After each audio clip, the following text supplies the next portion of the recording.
Hello friend, आपल्या YouTube चॅनलवर तुम्हा सर्वांचं मनापासून स्वागत आहे। तर आज आपण बघणार आहोत झटपट होणारी रेसिपी, ते म्हणजेच व्हेज ग्रिल सँडविच। तर याच्यासाठी मी सर्वप्रथम बारीक असा कांदा चिरून घेत आहे। त्यानंतर मी घेत आहे टोमॅटो। तुमच्याकडे ज्या काही भाज्या अवेलेबल असतील त्या सर्व तुम्ही त्याच्यामध्ये टाकू शकता।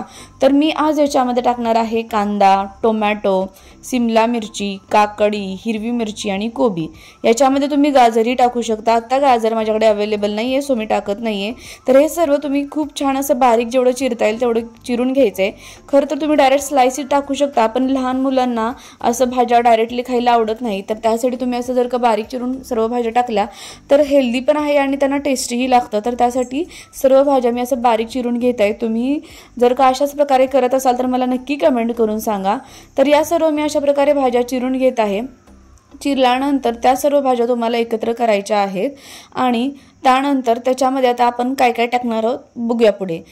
तर इथे बघा, आता बघू शकता मी घेतलेला आहे कोबी, हिरवी मिरची, काकडी, शिमला मिरची, कांदा आणि टोमॅटो। आता या सर्व ज्या भाज्या आहेत त्या सर्व मी व्यवस्थित मिक्स करून घेणार आहे। मिक्स केल्यानंतर याच्यामध्ये मी टाकणार आहे, आपल्याकडे पिझ्झा बरोबर मसाला मिळतात बघा, तर तेही मी त्याच्यामध्ये टाकत आहे। ते मी टाकत आहे। त्याचबरोबर त्याच्यामध्ये टाकत आहे मेयोनीज आणि थोडंसं मीठ। याच्यामध्ये आपण चीजचे स्लाइसही आपण टाकू शकतो, पण आता माझ्याकडे चीज नाही आहे, सो मी नाही टाकलेलं। याच्यामध्ये मी फक्त मेयोनीज, थोडंसं मीठ आणि पिझ्झा बरोबर जे मसाले मिळतात ते मी त्याच्यामध्ये टाकलेलं आहे। त्यानंतर इथे घ्यायचं आहे ब्रेड।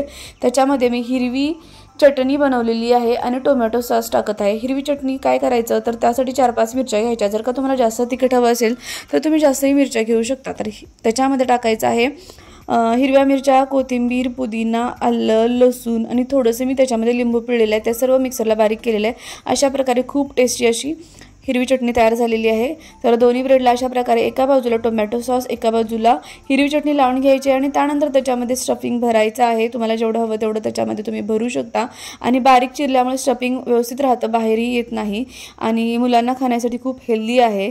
तुम्ही हा व्हिडिओ कोणत्या गावातून किंवा शहरातून बघताय हेही तुम्ही मला नक्की कमेंट करून सांगा आणि व्हिडिओ पाहिल्यानंतर तुम्हाला ही रेसिपी कशी वाटली हेही तुम्ही मला नक्की कमेंट करून सांगा। अशा प्रकारे स्टफिंग भरलेलं आहे। त्यानंतर एका पॅनमध्ये तुम्हाला थोडंसं बटर घ्यायचं आहे आणि त्यानंतर हे जे ब्रेड आहे, ब्रेडचे स्लाइसेस आहेत, तुम्ही दोन्ही बाजूनी व्यवस्थित गरम करून घ्यायचे आहेत, रोस्ट करून घ्यायचे आहेत। अशा प्रकारे घरच्या घरी खूप टेस्टी असं व्हेज ग्रिल सँडविच तुम्ही नक्की ट्राय करून बघा आणि तुम्हाला ही रेसिपी कशी वाटली, झटपट होणारी, हेही मला नक्की कमेंट करून सांगा। चला तर मग भेटूया नेक्स्ट व्हिडिओमध्ये।